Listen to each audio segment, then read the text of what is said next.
Throughout his presidency, Trump framed Latin America less as a potential partner and more as a security frontier, a source of migrants, narcotics, and strategic competition with China. The consequences were immediate: renegotiated trade rules, tightened borders, financial pressure on Venezuela, and a blockade on Cuba, as well as a sharp politicization of migration across the hemisphere. Today, during the second Trump era, defined by a backyard bully brutally inflicting a neighborhood approach to foreign policy reminiscent of a revival of the Monroe Doctrine, unilateral sanctions and fracture an already fragile regional integration effort. Joining us today is scholar Renato Velez, whose work bridges South America and West Asia. We will discuss if Latin America facing renewed waves of coups, or simply is it just Trump's characteristic bargaining via brinksmanship? Have years of diversifying towards China, Russia, and interregional alliances given the region more leverage than before or less? Thank you for coming on and making time, Renato. So the first question I want to ask you is just kind of give us a little overview, shed us some light on Trump's pressure tactics on Cuba specifically, which is the most imminent thing happening right now. He's pretty much choking Cuba, preventing fuel from coming into the country. Kind of just update us on what's happening there. Well, so first of all, you have to understand the entire list of Trump's actions under what he called the Trump corollary to the Monroe Doctrine. People should note that weeks before or days before the U.S. kidnapping of President Maduro, the State Department published the National Security Strategy for the Trump administration, and they defined Latin America as the backyard of the U.S. I mean, that's a concept that we all in Latin America know we know what it means, and it's the first time in decades that a U.S. administration has publicly stated that they see Latin America not as a partner in an equal footing. I mean, we all know that's a rhetorical position because we have always been seen as a backyard for a different American administration, but this is the first time they say publicly what or how they view us as a strategic pool of resources, of critical strategic resources. So one of the things, I mean, there's like two things stated in that strategy. First of all is that the Western hemisphere is America's hemisphere, so they will deny any other extra regional actor to gain influence in our continent. They mean Russia, they mean China, and they mean Iran too. That's the first. And second is about securing the resources of this region. You know, so yeah, one a big deal of that is securing the oil reserves in the Caribbean, not just of Venezuela but also from Guyana. But also we are talking about other critical materials such as lithium. There is something called the lithium triangle between Chile, Argentina, and Bolivia, and the leader of the head of the U.S. Southern Command. She stated that the U.S. has a critical interest in securing those resources. Also, Patagonia has a lot of critical resources. And then when you see the broader pictures of the region, you see, for example, the interests of the Trump administration in Greenland. Because many people, even in our region, said, Greenland is a part of NATO. Why he's doing those kind of moves? But when you see the broader strategy, what the Trump is trying to create, the Trump administration, is a sort of a great space or a greater, let's say, a greater U.S. like the let's say the Third Reich kind of understanding of the living space in which the U.S. secures critical resources in the neighborhood. Because, for instance, when it comes to rare earth materials, the main competitor for the U.S. is China. And now in our region, we have such kind of strategic resources. Of course, you have oil, and that's the reason for the intervention in Venezuela, because in Venezuela you have, of course, a strategic alliance with Russia, with China, with Iran. It was like the main outpost of resistance to the U.S. Of course, there are other countries that are in defiance of U.S. hegemony, but given that Venezuela has a lot of resources and is, let's say, a middle power within Latin America, taking control of Venezuela will have an immediate impact on the other countries.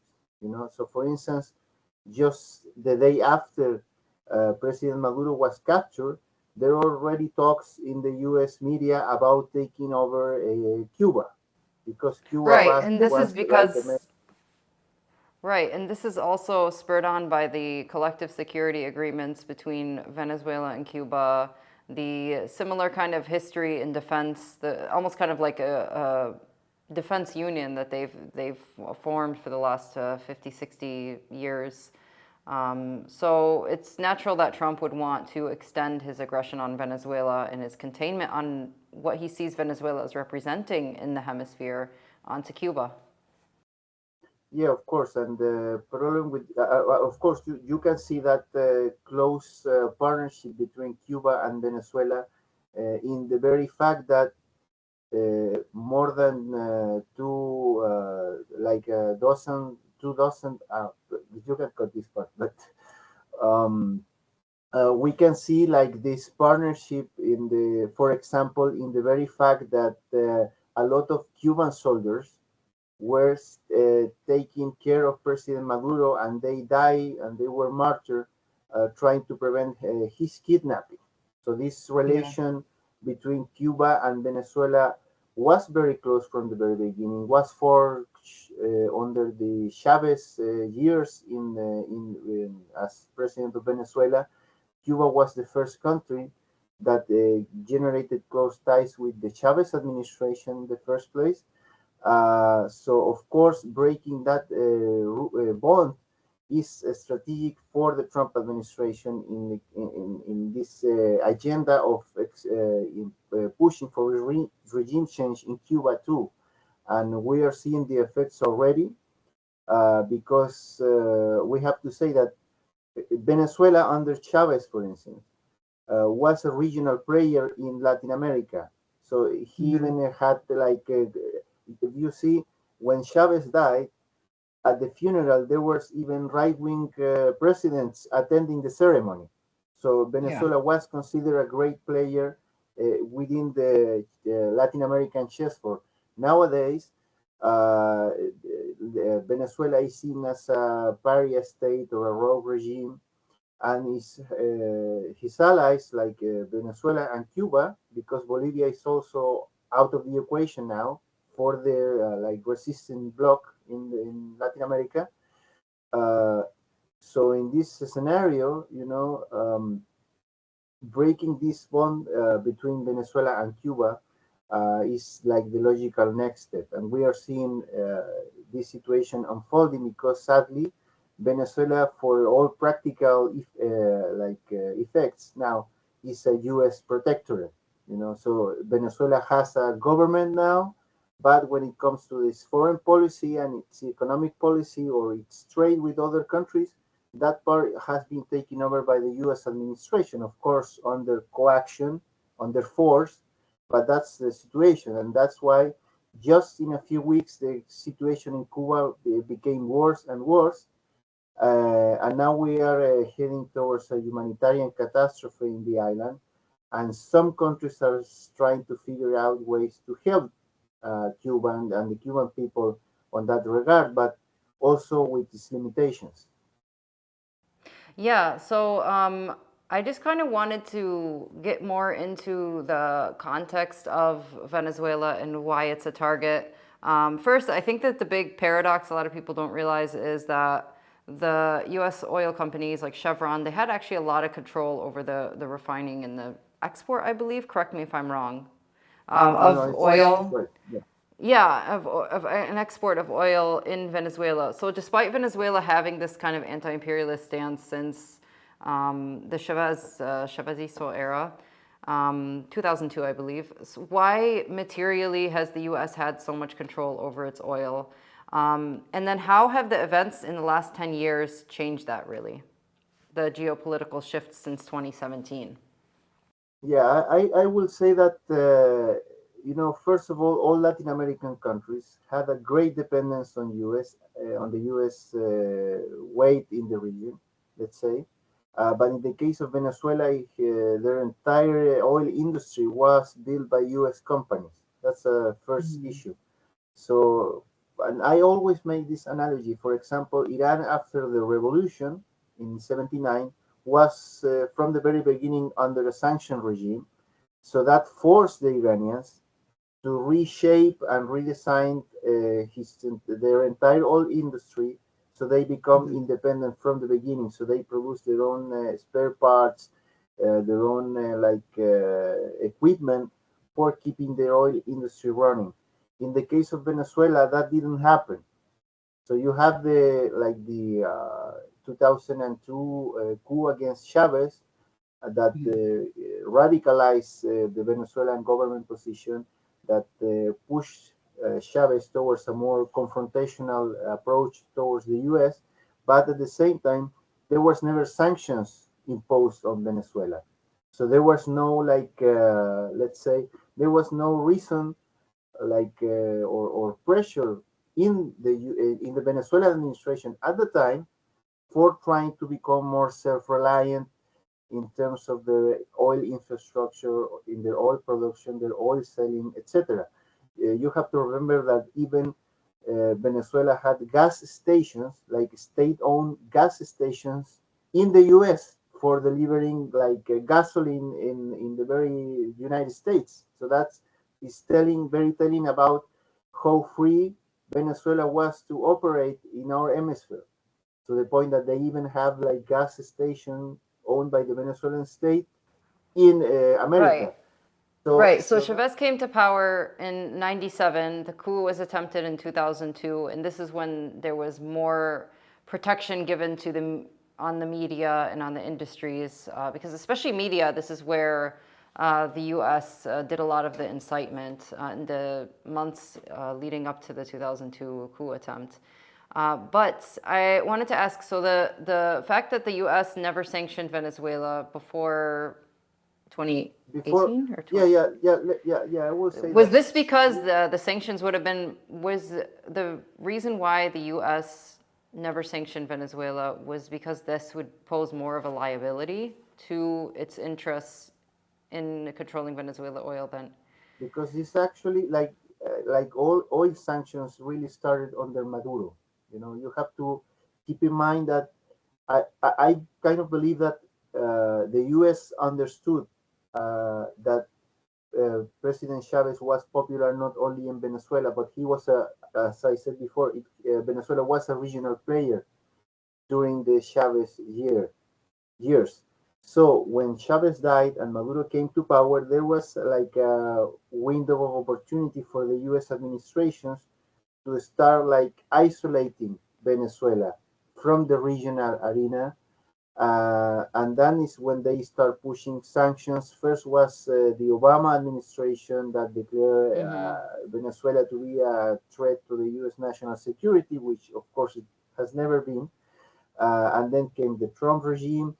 They tried to, let's say, replace President Maduro with this fake president Juan Guaido, and then you have a lot of other attempts, even the killing of President Maduro by a group of mercenaries, etc. So since Maduro took office, like the weight of U.S. Attempts to destabilize Venezuela was more strong than what it was under Chavez. Also, the U.S. Much was more stronger. successful in isolating Venezuela from the regional states because they promoted like right-wing regimes in other countries.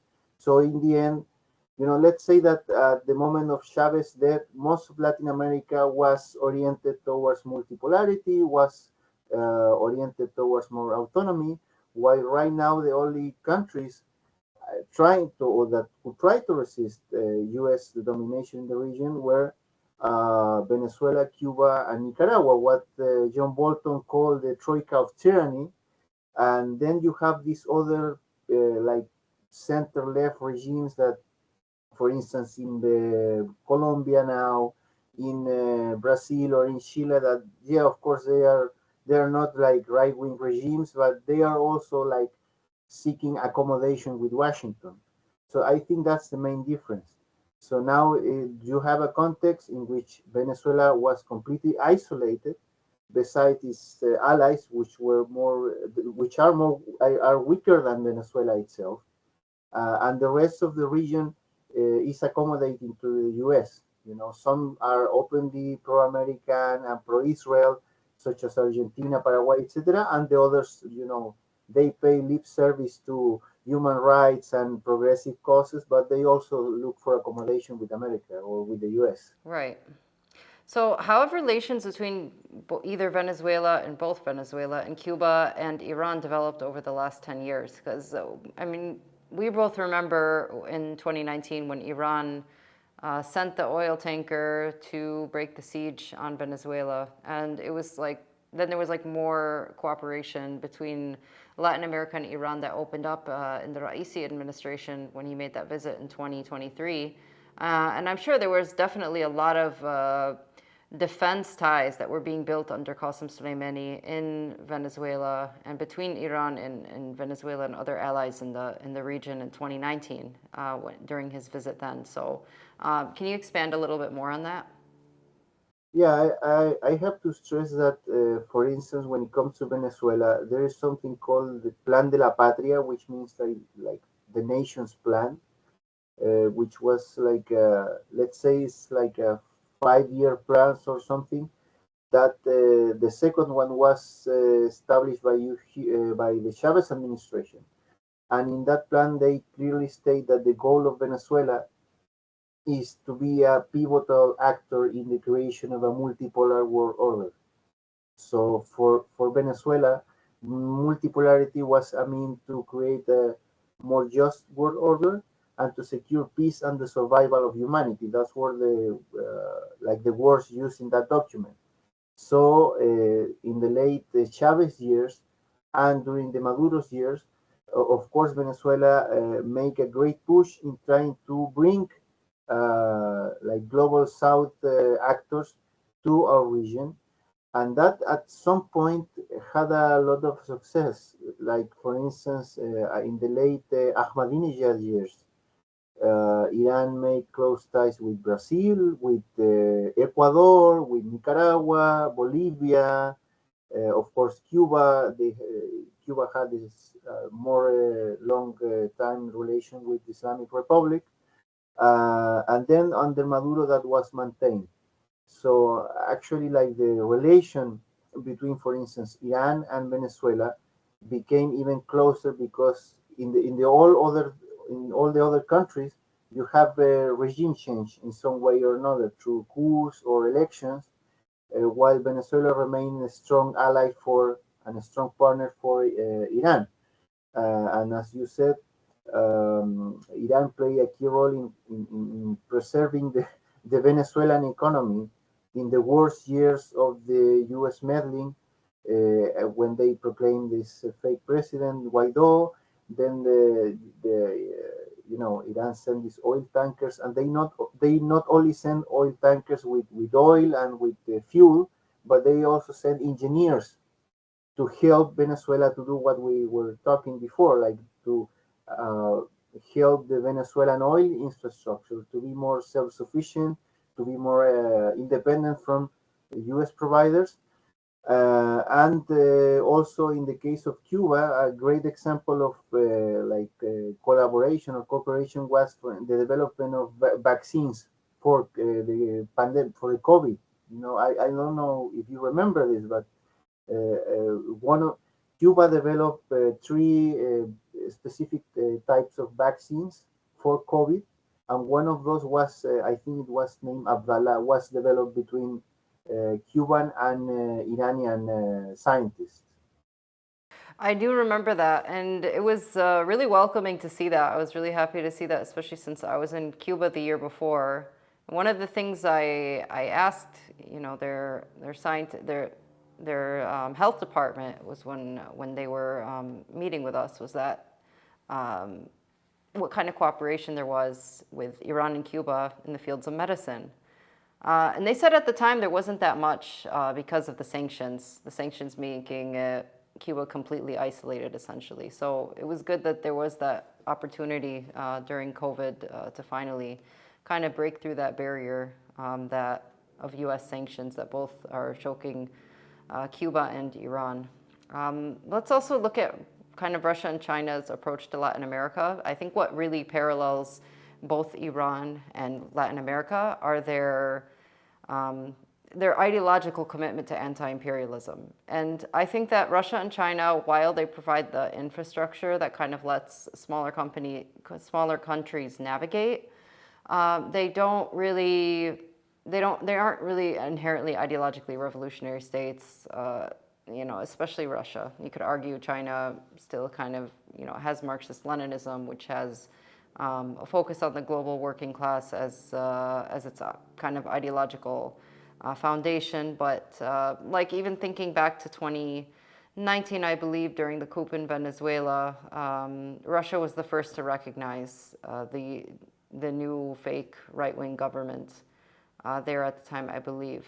Or maybe it wasn't the first, but it was one of the first. So how, after Syria and after a lot of events around the world where the U.S. has forcibly deposed of the regime or the leader or the system in place of an anti-imperialist country. First Syria, and you also saw an attempt in that in Venezuela. What is kind of like the approach to Russia and China as being a credible counterweight to that in Latin America? Yeah, I think that in the case of Russia, Russia is thought when it comes to protecting his immediate neighborhood, like let's say Central Asia and Eastern Europe, the Caucasus, etc. But like overseas, with the exception of Syria, let's say, it does not intervene forcefully. Like they Right. will develop ties with the friendlier governments, but if those governments change, they will do nothing like trying to prevent that from happening. Because maybe it's too costly. So, for instance, in the case of Latin America, I would say that the main Russian tool of influence is RT. You know, so they have been doing a great job with the RT trying to promote the Russian point of view, but also giving a space for Latin American dissident voices in that channel. So it has a lot of following here in our region, Russia Today. But besides that, there's no many meaningful, like let's say, Russian presence here in the region. The only countries that had the close Russian Despite ties what Machado says. were is just Venezuela, Cuba, and Nicaragua. And in the case of Cuba and Nicaragua, in the case of Cuba, it's because they never left Cuba. So they were allies since the times of the Soviet Union, and they remain, and those ties remain after it became the Russian Federation. In the case of Nicaragua, of course, they had a long standing policy of supporting Sandinistas in the 80s. When Sandinistas came back to power in the mid 2000s, Russia like starting to forge close ties with Nicaragua. And in the case of Venezuela, of course, under Chavez, they became close partners, given that both countries are like oil producing countries, and they have a shared view about how the world should be, like the world order should be, like this multipolar view. But beyond that, there's no many Russian attempts to gain a foothold in Latin America. They kind of understand that sadly this is the U.S. backyard, you know. And when it comes to China, of course, China has centered most of its actions in the field of trade. So great, and that's actually It's like a long-term policy of China and has been more successful than, for instance, the Russian approach to Latin America. So when it comes to trade, China is right now the number one trade partner of mostly all Latin American countries. 10 years ago, it was the US, now it's China. And that means that even the business elites of these countries, who usually be pro-America or pro-Israel or pro-Europe, now they are like economically tied with the Chinese projection in Latin America. So I will say, for example, I will present my country as an example. So we are a country that has a close alignment politically with the US, but at the same time, China is our number one trading partner, and that means that most of the bourgeoisie of my country is economically linked with the Chinese economy, and they do not want to break ties with China. So when it comes a situation that, let's say, during the upcoming caste administration in my country, let's imagine, for example, of course, it will not happen because, like, the people behind caste are not that stupid, but let's say that the Chilean government decides to decouple from China. It will be the very Chilean elite, the one that will punish the government, our government, for trying to move away from China. This is something that, for instance, Bolsonaro tried in Brazil and that Milei tried in Argentina to try to decouple those countries from their trade relation with China, and it was the elites of those countries, the agribusiness elite in both countries, that pressured those governments to keep the ties with China.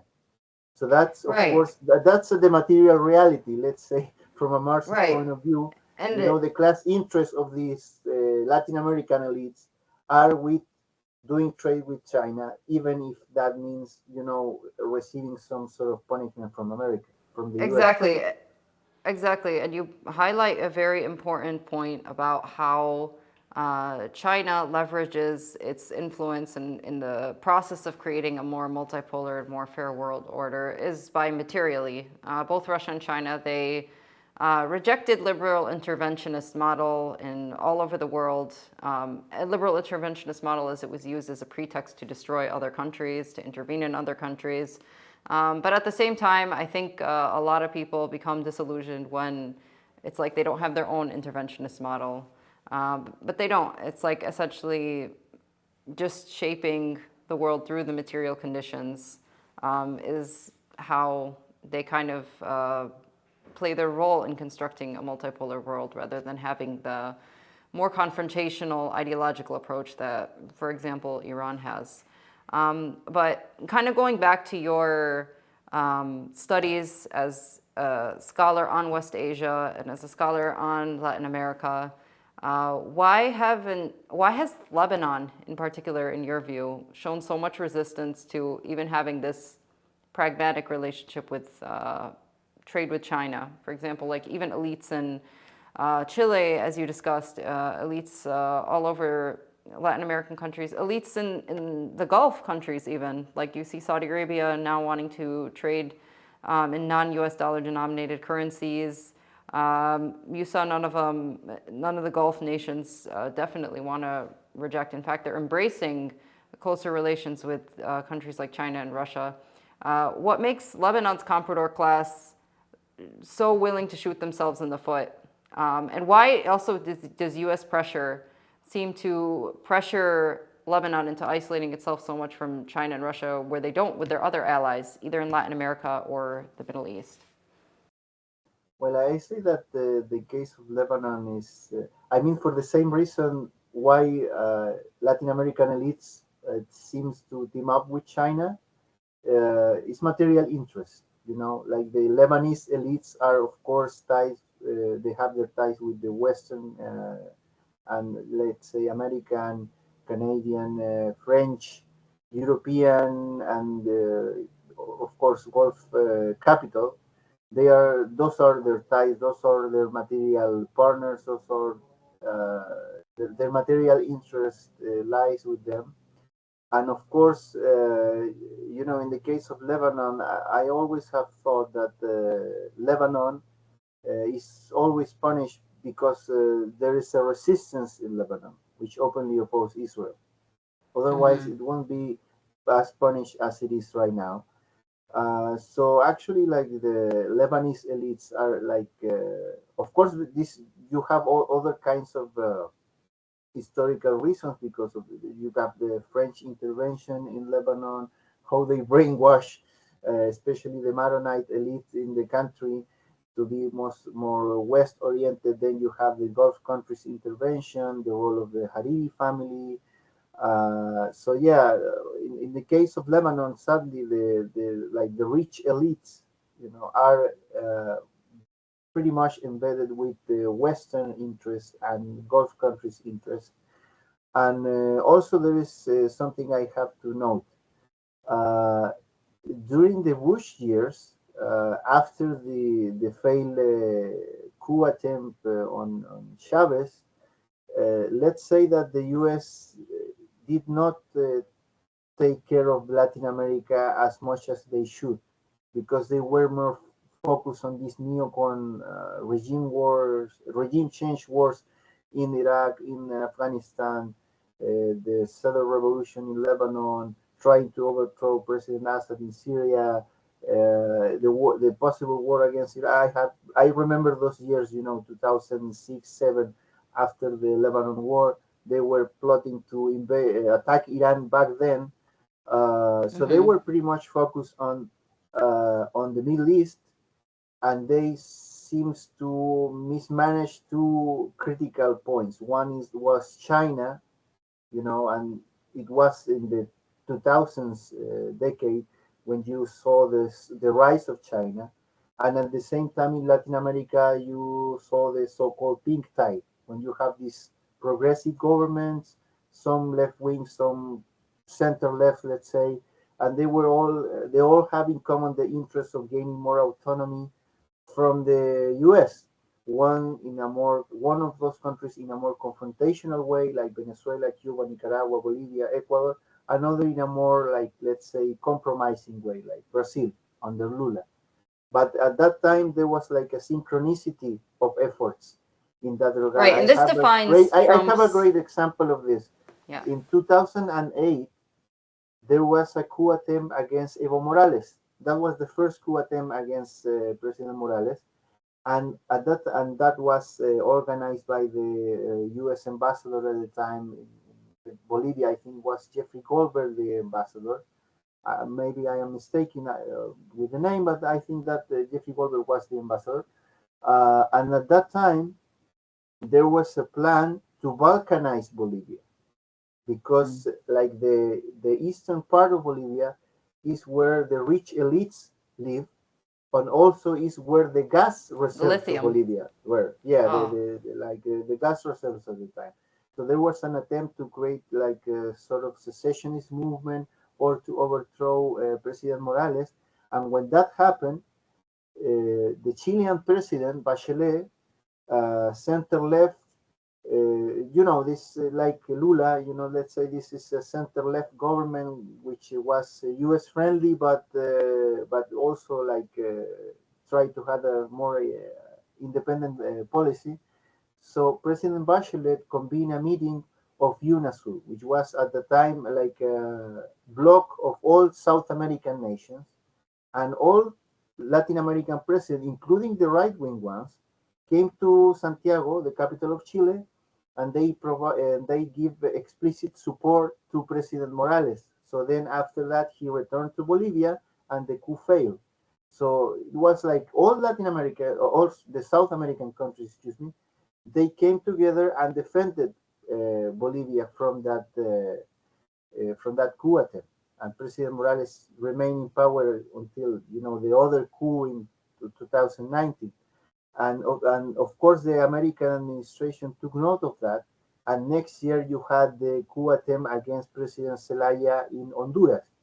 That was sometimes called the Clinton coup because it was masterminded by Hillary Clinton as Hillary Secretary Clinton. of State under the Obama years.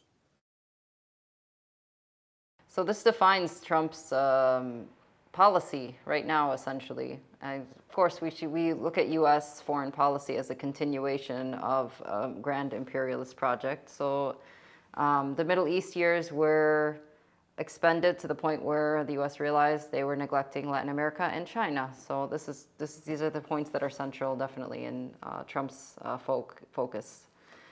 And also, yeah, to the point of how we contrast the elites in Lebanon versus the elites in Chile, for example. It's also that, correct me if I'm wrong, the Chilean elites, at least they deal with material trade. They're not like in Lebanon, you have an entirely a capital-based economy, and you have a leadership that's directly trained, linked to, and just embedded in Western finance capital. So, I mean, when you don't have any material conditions to operate with, of course, it just becomes that people have like this ideological and financial connection with the West too. So looking back at kind of the pink tide, I also noticed there's a third current in Latin America where there's like a fake left, like a liberal left. And it operates kind of as like a counterinsurgent third way to kind of undermine the tendency towards socialism and anti-imperialism that governments representative of the working classes in Latin America typically assume if there's no U.S. intervention to pull them towards the right-wing capitalist orbit. So kind of talk a little bit more about something that I don't see discussed a lot in conversations on Latin America, at least in like Western anti-imperialist circles, the fake left in Latin America. There was also a fake left candidate, I believe, in Peru. And I mean, every Latin American country, I feel like, has this current. You can trace it back to the foundations, the NGOs. Talk more about it. Yeah, I think there's two reasons of why this is happening.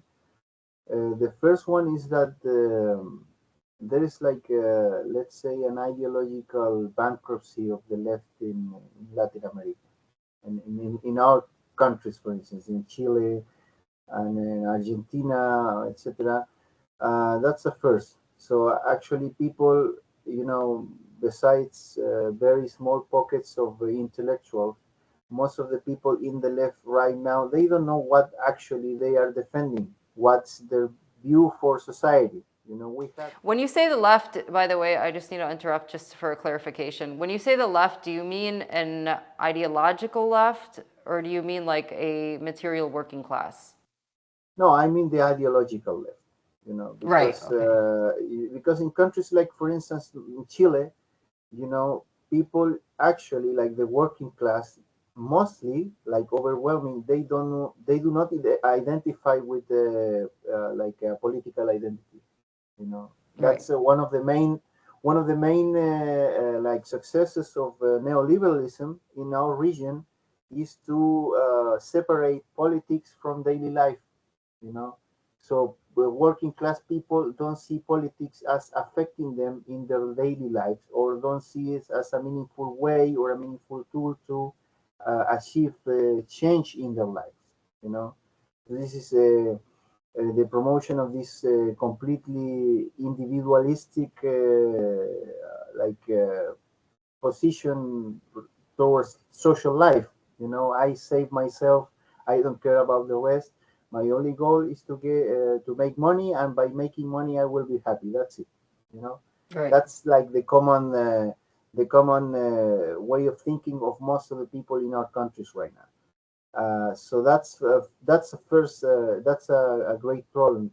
Countries that don't have that identity so strong is maybe Bolivia and some Central American countries, because they still have like some collective institutions, like unions play a great role in those countries, like trade unions, even the church play a big role in community organizing. But in countries like Chile or Argentina right now, we are moving towards more and more uh, like selfishness, or an individual perspective regarding social life.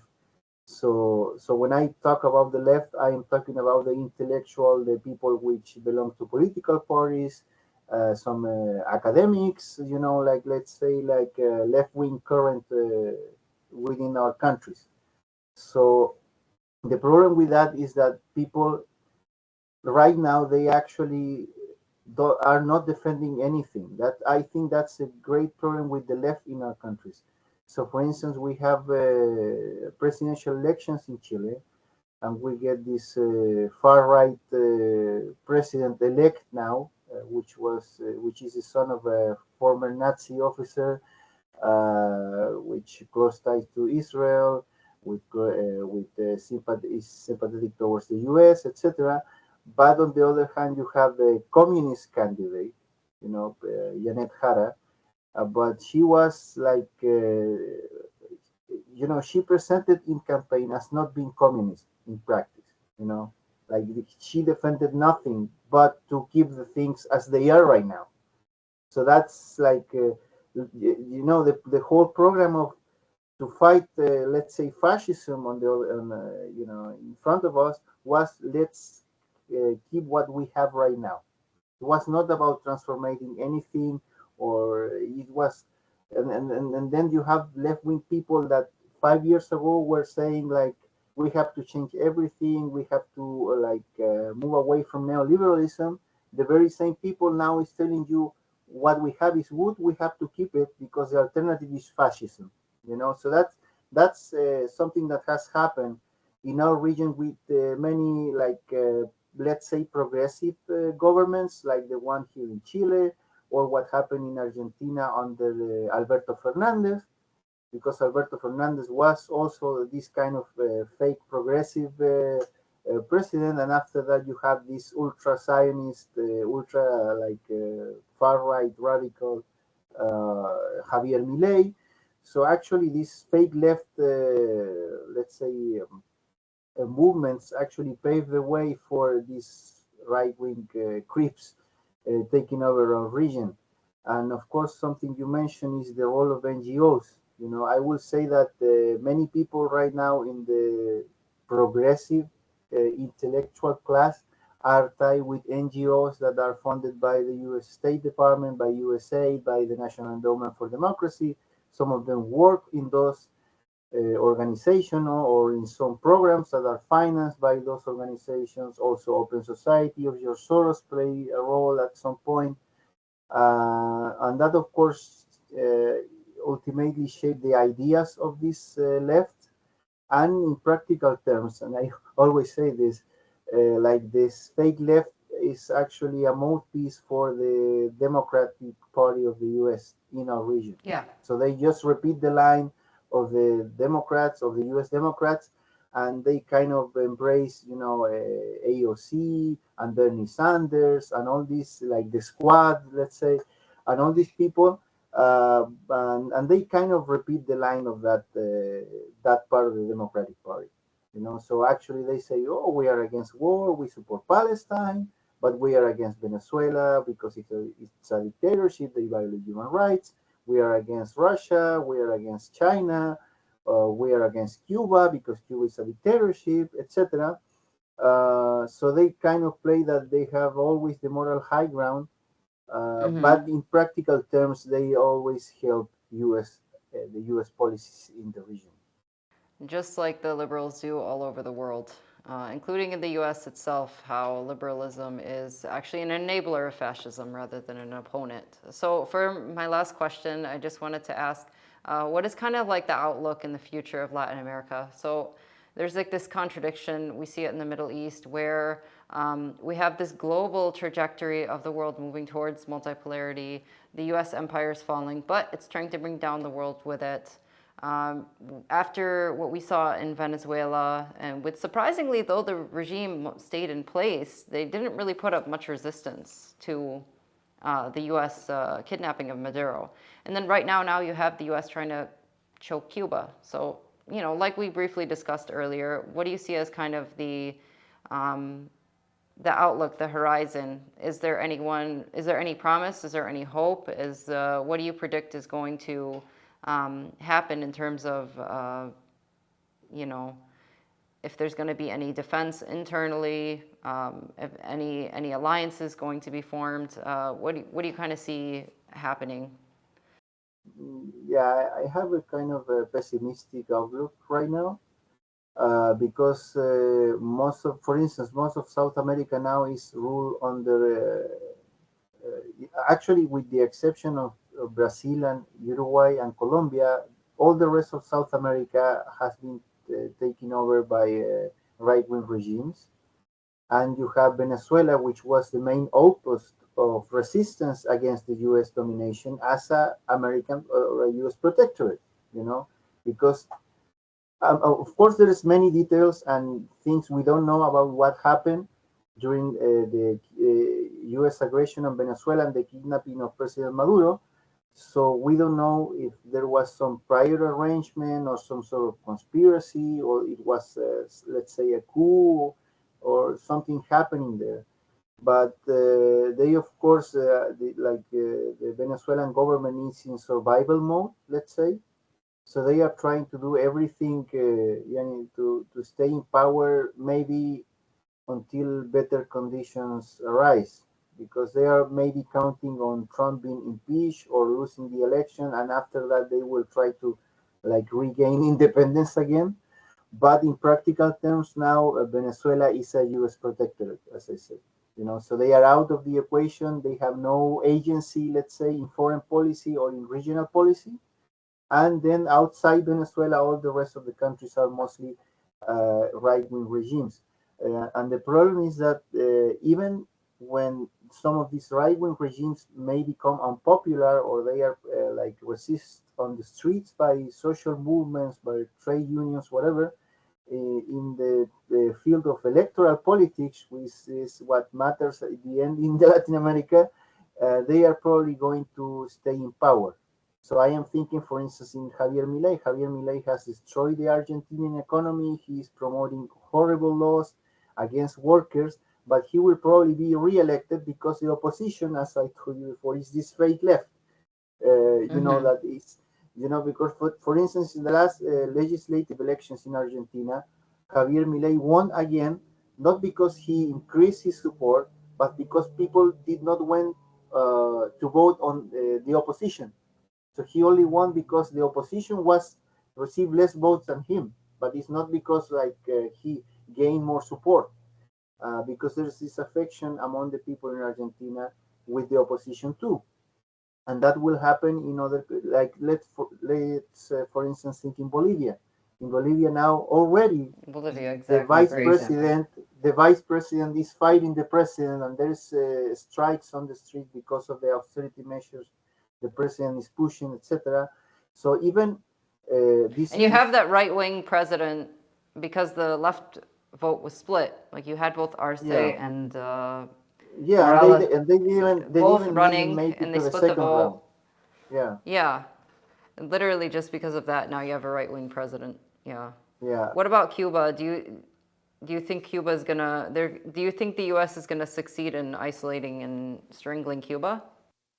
I hope not, but I am very worried about the situation because, for instance, Mexico was providing oil for Cuba uh, in parallel with Venezuela, but the Venezuelan flow has been cut, and the Mexican government cut the flow of oil towards Cuba, which is the most critical thing Cuba needs right now. And Yeah. they are now saying we will provide humanitarian aid. And it's like saying, yeah, we are not going to confront the U.S. on the issue of the oil blockade or the oil embargo, but we will just give you like food so you can survive, like at the bare minimum. And that's the position now most countries are taking. Like for instance, the Chilean government just announced they will send humanitarian aid to Cuba, but none of the countries in the region Nobody's will gonna actually sell send oil. oil to Cuba, which is what they need. They need oil. They will not send oil. They will send humanitarian aid. I don't know, food, medicines, etc. So that will not solve the situation, and of course, it will probably be very terrible for the Cuban people right now. And do you think that Mexico was further like, stunned into complying to not sell oil to Cuba because of what the US did in Venezuela? Was that like a signal to be like, hey, like this is you next if you. No, no, I think Mexico, in terms of foreign policy, they have something called the Strada Doctrine, I think, which is non-interfering in other countries' Okay. affairs. But that is used in the both sense, is that you are not interfering against the will of the government of that country, but they also they You're don't interfering against the favor. interference. Like Mexico is not like a big player in the great geopolitical game. They are very much centered in themselves, like as a foreign Mm-hmm. policy. So it's not like a big change. So and also like the U.S. has threatened to bomb Mexico many times before, and it never happened because there is a big difference. There is U.S. Factories in Mexico. Mexico is part of NAFTA. Is fully integrated with the U.S. economy. So bombing Mexico is not very wise from the point of view of the U.S. Right. And I want to point one last thing, which is that like in this multipolar world, Latin America is at the risk of not becoming a pole in the multipolar world. So we will just be like the periphery of U.S. center of power, and that's I think the great risk we are having right now, because the only country that could like right now confront U.S. Hegemony in our region is Brazil, and Brazil is doing some things, but again, it's not like taking a bold. Like taking a bold stance, for instance, in denouncing what happened in Venezuela. He even you may say that even they saw that with positive They eyes. didn't they wasn't Brazil blocking Venezuela from joining BRICS too? Yeah, they block Yeah. Venezuela from joining BRICS, and they also like supported the narrative of election fraud in Venezuela the last time, as most countries in Latin Mm-hmm. America. So that's why I think they actually are not, and they are probably looking at opportunities for Brazilian companies to get a bigger share in the Venezuelan oil industry. But I will say that Brazil is the only country, because of its size, its population, its like economic importance, that can be a counterweight to U.S. Hegemony in the region. But they are, Potentially speaking, yeah. at this point they are just defending their own interests, not their like they are not acting out of the interest of the whole region. So they are playing this game, which they are very confrontational with the U.S. when it comes to their interests. But what happened in Mm-hmm. the neighborhood is not their business. You know, Right. I All have right. to say that Brazil resisted very great to the U.S. Tariffs, for instance, because I don't know if you remember, but uh, uh, Trump tried to meddle in the internal policy of Brazil, because he pushed tariffs on Brazil because of the imprisonment of Bolsonaro, you know, Mm-hmm. and Lula was very like bold in saying, we are not going to be, we are not going to bow to the U.S. pressures, and he ultimately won that fight with the Trump administration. But also maybe Right. that means that they made some sort of arrangement in Venezuela. Right. Thank you so much for your time, Renato. Thank you for coming on. And thank you for your viewers for tuning in today. Yeah, thanks for having me on the show, and I hope to see Thank you you. soon.